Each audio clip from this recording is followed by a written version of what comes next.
Live update में एक बार फिर से आप लोगों का स्वागत करते हैं। एक बार फिर आप लोगों के सामने JK 24/7 न्यूज़ के लाइव अपडेट में हाजिर हुए हैं और हमारे साथ कुछ ऐसे और भी वॉलंटियर्स जुड़ने वाले हैं जो हमें कल से लेकर आज तक जो ये लोग काम कर रहे हैं और इंदस की जो दशा यहाँ पर करके रखी है उसके बारे में जानकारी देने वाले हैं। फिलहाल के लिए आप लोग देख सकते हैं कि यहाँ पर काफ़ी पिंडदान चल रहा है, काफ़ी पूजा हो रही है, यहाँ पे काफ़ी कचरा भी इकट्ठा किया जा रहा है और ऐसे ही एक वॉलंटियर से हम बातचीत करेंगे। JK 24/7 में स्वागत है आपका। आपसे सबसे पहले हम जानना चाहेंगे कि यहाँ पर आपने कल से लेकर अभी तक आपने क्या एक्सपीरियंस किया है? एक्चुअली कल तो हमारा पहले इतना था नहीं, हमने सोशल मीडिया पे देखा कि ऐसे कचरा फैल रहा है तो दुख तो हुआ, मगर हमने सिर्फ शेयर किया और उसके बाद हमारे एक दोस्त ने कहा कि आप सब लोग शेयर कर रहे हैं, चलो कुछ उठाते भी हैं। तो हमने कहा ठीक है, चलो वो अच्छा है करके हम कल आए। लेकिन हम रास्ते में जब आ रहे थे तब हमारी ये बात हो रही थी कि अभी तक तो शायद NGOs या एडमिनिस्ट्रेशन या इतना मतलब सोशल मीडिया पे फैला हुआ है, कुछ ना कुछ होके शायद हमें कुछ थोड़ा कुछ चुनने कोई मिल जाए, नहीं तो हम आराम से चोकलाम सर में खाना खा के वापस चले जाएंगे बोल के ऐसा हमारा प्लान था। लेकिन जब यहाँ पहुँचे तो मतलब बिल्कुल जैसा नक्शे में था वो तो नहीं था, क्योंकि वो पिछले दिन प्रोजेक्ट संगड़ा वाले या कुछ वॉलंटियर्स आके उन्होंने क्लीन कर दिया था, लेकिन क्लीनलीनेस वाला मुझे सोशल मीडिया पे नहीं आया, वो पता नहीं क्यों नहीं आया, मुझे मालूम नहीं है। लेकिन कल जब हम आए तो हमने देखा कि यहाँ पर तो ठीक है, चलो ऊपर कचरा है, डस्टबिन है, लेकिन उसमें भी नहीं डाल रहे हैं, लेकिन चलो फिर भी ठीक है, हम उठा सकते हैं, झाड़ू से उठा सकते हैं। लेकिन बहुत सारी ऐसी चीज़ें हैं जो पानी में डाला जा रहा है। अब मैं ये रिलीजियसली तो नहीं कह सकता उसका क्या महत्व है, लेकिन मैं क्या कहूँगा कि बहुत सारे ऐसी चीज़ें हैं जिनको मतलब जैसे चावल है, आटा है, उनको खोल के डालो तो कोई प्रॉब्लम नहीं होगा। वो प्लास्टिक खुला भी नहीं हुआ है लेकिन सारा पानी में है, बिल्कुल लगभग 1 किलो आधा किलो ऐसे चावल के पैकेट्स और ये कलर के पैकेट्स, और बस ऐसा कल देखने को मिला। फिर हमने वहाँ लास्ट से कल भी शुरू किया था, क्योंकि हमने सोचा जो पानी में गया है वो ज़्यादातर वहाँ तक ये जो एक बांध जैसा लगा हुआ है उसमें ज़्यादातर फंस जाता है। जो छोटी छोटी होती है वो तो निकल जाता है, बड़े बड़े फंस जाते हैं। तो हमने वहाँ जहाँ से दिख रहा है आपको वहाँ से कल भी शुरू किया था हमने ऐसे आना। तो कल तो ठीक ठाक निकल गया था। फिर शाम को वो यहाँ पे सफाई करने वाले भी आए, जब यहाँ पे पूजा जो भी है ख़त्म हुई तो फिर अब अगर आप देखेंगे इसके पीछे जो जगह है जहाँ पे आपको वो पीछे गाड़ी दिख रहा है, बिल्कुल बिल्कुल, हाँ वहाँ पर भी हो रहा था। तो उस वहाँ पर ये जो सीबकथोन के अभी ड्राइड प्लांट्स बचे हुए हैं उनमें बहुत सारे कपड़े हैं। तो वो सब कपड़े उठा के हमने प्रोजेक्ट संगड़ा का गाड़ी आया था तो उसमें डाला था हमने। जी तो आज लेकिन थोड़ा देख के अच्छा लगा कि कल के कंपैरिजन में आज मैं कहूँगा लगभग ऑलमोस्ट 70% कम कचरा था। एक तो ये है कि प्रोजेक्ट संगड़ा वालों ने यहाँ पे 2 आदमी रखे हुए हैं जो मतलब श्रद्धालुओं को बता भी रहे हैं कि कचरा डस्टबिन में डालो या खुद डाल रहे हैं, तो इस वजह से भी कम फैला हुआ है। लेकिन पानी में तो जो था वो था, क्योंकि पानी में से तो आज भी ऑलमोस्ट कल का बोलेंगे 80% तो पानी में था, क्योंकि वो जो पानी में डाल रहे हैं वो तो कोई नहीं उठा रहा है। तो पानी में तो था, लेकिन जो बाहर ज़मीन पे है वो बहुत कम हो गया था, वो बहुत अच्छा है। तो मुझे लगता है ऐसे ही मतलब हम तो ऐसे कुछ सोच के आए थे, तो ऐसे ही जो लद्दाख के यूथ हैं, लोकल्स है, एसोसिएशन है, NGOs है, वो सब भी थोड़ा देखे आए, क्योंकि झूठ नहीं बोलूँगा रोज़ रोज़ हम भी नहीं आ सकते। हम कोशिश कर रहे हैं जितना दिन आ सकते हैं उतना आए, तो रोज़ रोज़ तो नहीं आ सकते हैं। तो अगर आप लोग आना चाहे तो शाम को 3 बजे भी आ जाए तो आप ठीक ठाक कचरा साफ़ कर सकते हैं, क्योंकि अभी लिटरिंग भी कम हुआ है तो उठाने भी उतना दिक्कत नहीं है। एक ग्लव्स और अगर पानी में जाना है तो एक गमबूट्स लेके आ सकते हैं, नहीं तो बार बार बैठना चाहे तो एक ग्लव्स और मास्क लगा के आ जाइए, आपको कोई दिक्कत नहीं होगी। बस यही कहना है। Thank you. जी, मैं ये आपसे पूछना चाह रही हूँ कि जैसे आप बता रहे हैं कि आज 70% कचरा काफी साफ हो गया है, ये बहुत अच्छी बात है और ज्यादातर इसमें आप लोगों की मेहनत है, प्रोजेक्ट संगड़ा वालों की मेहनत है।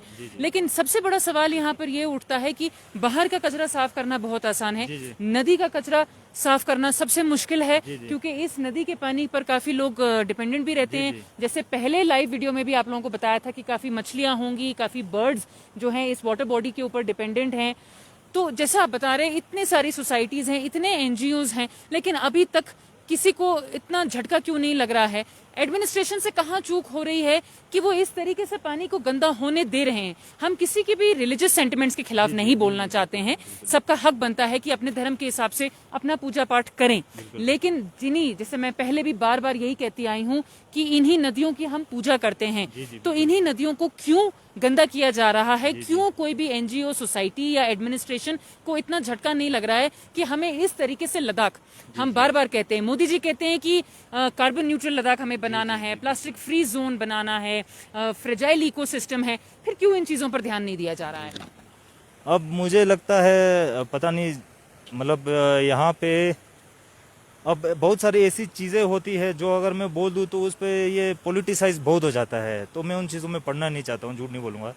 दूसरी बात ये है, एडमिनिस्ट्रेशन और एनजीओज़ का तो मुझे मालूम नहीं, क्योंकि सोशल मीडिया पे, ट्विटर पे, हर जगह ये फैला हुआ था, मेरे ख्याल से सबने देखा होगा जी। लेकिन मुझे नहीं लगता कि सोशो रिलीजियस जो भी है ये सोसाइटीज़, उनका यहाँ पे क्यों इतना इन्वॉल्वमेंट नहीं है, मुझे इस बारे में मालूम नहीं है। लेकिन हाँ, आप जो कह रहे थे यहाँ बर्ड्स और इनका, हाँ है, क्योंकि ये इंडस बेसिन है तो यहाँ पे बर्ड्स बहुत आते हैं जी। यहाँ पे बर्ड्स भी आते हैं। और अगर आप देख रहे हैं तो ये इन पहाड़ों से वाइल्ड गोट्स भी आके यहाँ पानी पीते हैं, कभी कभी यहाँ आते, कभी वहाँ पे एक नहर है वहाँ पी के जाते हैं, तो उनके लिए भी ये बहुत गंदा हो रहा है। और वैसे भी अगर आप देखेंगे तो लद्दाख में कई सारी जगह ऐसे है जहाँ पे अभी, वैसे तो अब क्या कहें, मतलब ऐसा भी है कि आर्मी है, हाँ अब आर्मी नहीं रखेंगे तो अभी बहुत खतरा है हर जगह से।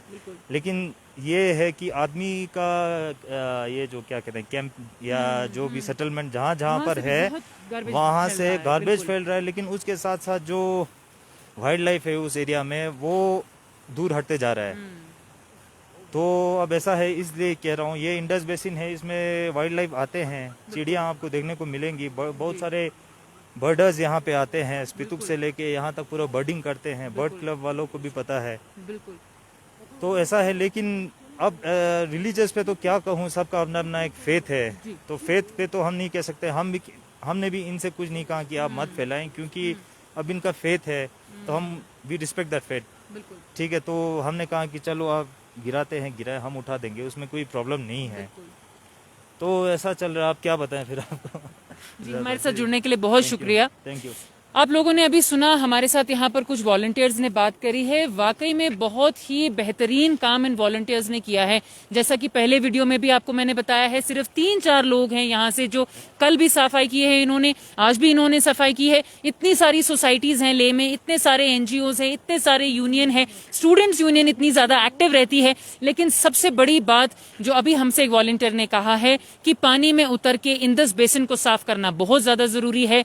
चैनल के माध्यम से भी आप लोगों से यही कहना चाहेंगे कि जिस किसी को भी अपनी वाटर बॉडी को साफ करने में इंटरेस्ट है, जो वॉलंटियर करना चाहता है, प्लीज यहाँ पर आइए, अपने मास्क लेके आइए, गमबूट्स लेके आइए, ग्लव्स लेके आइए और इन 3-4 वॉलंटियर्स की यहाँ पर सहायता कीजिए जो अपने रिवर को साफ करने की पूरी कोशिश कर रहे हैं। एक चीज और आप लोगों से कहना चाहेंगे कि एक चीज जो हमने यहाँ पर आके नोटिस करी है कि जितने भी पिलग्रिम्स हैं, टूरिस्ट हैं, ये बिल्कुल भी सेंसिटाइज नहीं है। मेरे पीछे आप देख सकते हैं, हमें 2 बड़े बड़े डस्टबिन दिखाई दे रहे हैं, लेकिन फिर भी इन लोगों को इतनी अवेयरनेस नहीं है कि ये अपना वेस्ट और अपना गार्बेज जो है डस्टबिन में डाले। मेरे ख्याल से यहाँ पर कुछ टॉयलेट की भी सुविधा मुझे दिख रही है, लेकिन फिर भी लोग जो हैं खुले में पेशाब कर रहे थे, हमने ऐसा भी सीन देखा है। तो ये टूरिस्ट को सेंसिटाइज क्यों नहीं किया जा रहा है? यहाँ पर आने के लिए हम बार बार कहते हैं लद्दाख एक बहुत ही फ्रेजाइल इकोसिस्टम है। मोदी जी कहते हैं कि लद्दाख को हमें कार्बन न्यूट्रल एरिया बनाना है, प्लास्टिक फ्री जोन बनाना है, लेकिन साफ कहीं से कहीं तक ये दिखाई नहीं दिया जा रहा है। आप देख सकते हैं प्रोजेक्ट हंगडा की गाड़ी भी अभी आ गई है और अपने तरफ से वो लोग पूरी कोशिश करेंगे इस एरिया को साफ करने के लिए। लेकिन सबसे बड़ा सवाल यही उठता है कि इसको इतनी लापरवाही से क्यों लिया जा रहा है। बने रहिए, इस प्रकार के अपडेट्स आप लोगों तक लगातार पहुंचाते रहेंगे। स्तानजिन दोरजे के साथ मैं जैनब संधू, JK24/7 न्यूज के लिए लेह लद्दाख से।